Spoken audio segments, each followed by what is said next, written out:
Ity resaboa ity mo dia saika nampidoza izy ity mo dia tsy vai saritsarinteny fa vai tena izy tovolahy kely avitra rehefa saika azony voay tovolahy kely iray no saika azony voay nanohitra mafy anefa izy ka avitra soa mantsara nisy rahatra moa ny vatany ity tovolahy kely ity saingy efa nozerina ny feriteny aminy izay ato anatin'ity chaîne ity mo dia miarahaba an'ity zandrikely ity izay tsy maty fo amanena ary isorina ihany koa zanahary fa mbola afitra soa mantsara ny tenany tompoko vavy sy tompoko lahy mialohany hidirantsika amin'ny resaka izay fanaovantsika moa dia mbola toy ny mahazatra antsika foana abonné vetivety aloha ny chaîne antsika ary asio zerma ny vidéo indrindra azadino ny mametraka ny komantera ndeha aloha hidirantsika vetivety izany fanaovana abonnement izany mialohany hirisoantsika amin'ny resaka izay ataontsika ndao ary tompoko lahy ndao ary tompoko vavy abonné vetivety ary ny chaîne antsika ndao ary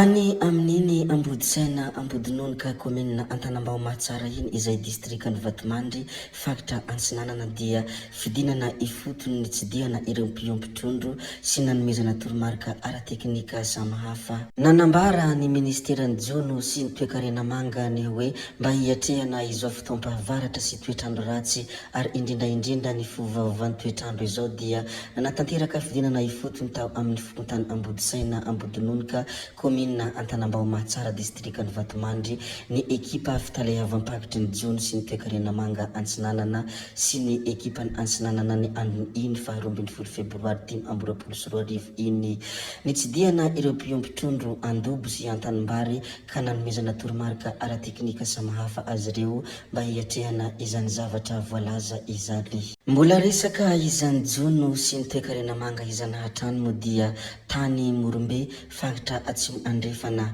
nisy ny fanaraha-masony vokatra an-dranomasina ny ampy ireo fanentanana taorian'ny andro ratsy sy ny mety fovaovan'ny toedrara ao anaty ranomasina ka miteraka fitobahan'ny vokatra dia nidina ifotony tao amin'ny toerana fiantsonana fokontany Tsinjirano sy tao amin'ny bazarbe ny ekipan'ny tompon'andraikitra Morombe ny fahafolo febroary 2024 no tanterahana nandritrany izany ny fanentanana ireo mpanjono mba hanaja hatrany ny fikatoanan'ny jonontsitsika hatramin'ny 20 febroary 2024 avy izao nentanana ihany koa ireo mpivarotra mba hanatsara hatrany ny kalitaom-bokatra azony toy ny trondro mba hanaradalana ny habeny ary ny fanadiovana sy ny fomba fitehirizana toy ny vary lava. Tsy adino ihany koa ny nampiatsiahy ireo mpanjony sy mpivarotra hazandrano fa mbola ao anatin'ny vanim-potoana ikama isika izao ary mila mailo hatrany ny tsirairay izany moa ny hafatra avy any amin'ny ministeran'ny Jono sy ny toe-karena manga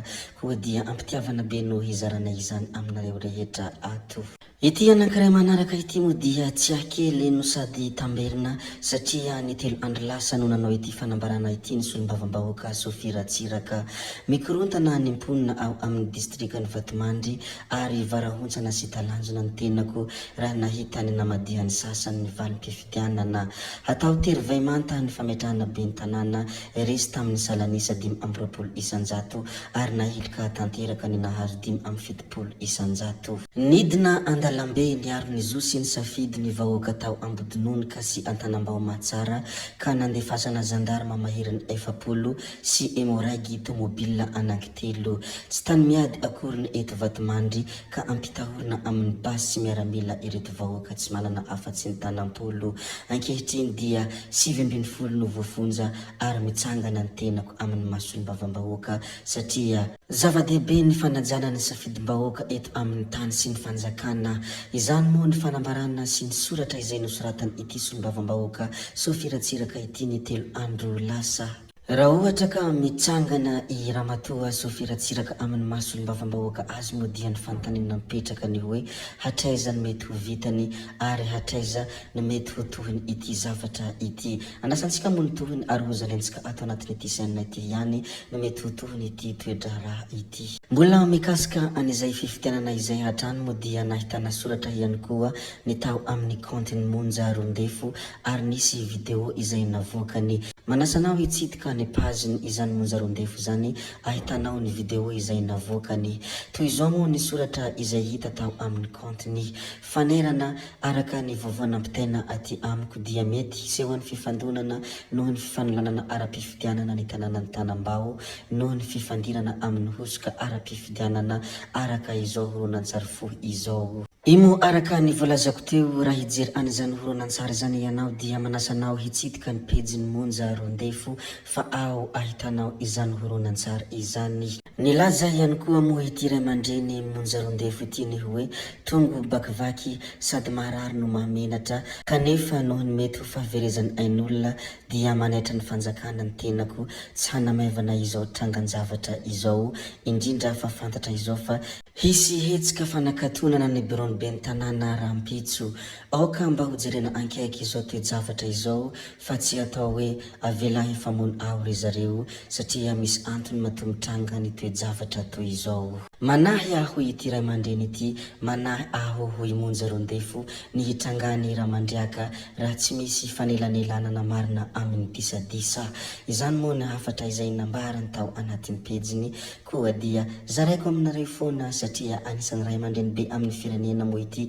ray aman-dreny Monja Rondefo ity, koa rariny loatra raha toa ka afatra izay ambarany dia zarainay ato. Ivadika kely any Ambatondrazaka indray isika, efa afaka manjifa ilay vary amin'ny vidiny 570 ariary kapoka ny vahoakany Ambatondrazaka. Efa afaka nanjifa ilay vary nafaran'ny fitondram-panjakana amidy amin'ny vidiny 570 ariary kapoka tao amin'ny tranom-barotra fitiavana ampitan'ny kolejy Ambatondrazaka ny mponina ao Ambatondrazaka nanomboka ny alarobia 12 febroary 2024 ary ho aparitaka manerana ny tanàna kosa izy io rehefa mahita toerana azo hanaovana izany. Ny androny io alarobia io moa no nahatongavany izany vary izany tao Ambatondrazaka ho fitsinjovana ny vahoaka araka ny tenin'ny Andriamatoa filoham-pirenena Andry Rajoelina. Ary mpandrara mpikambana ao amin'ny anterimeran'ny indostria sy ny vakotra aloatra mangoro no nanaika nampiditra izany vary izany any antoerana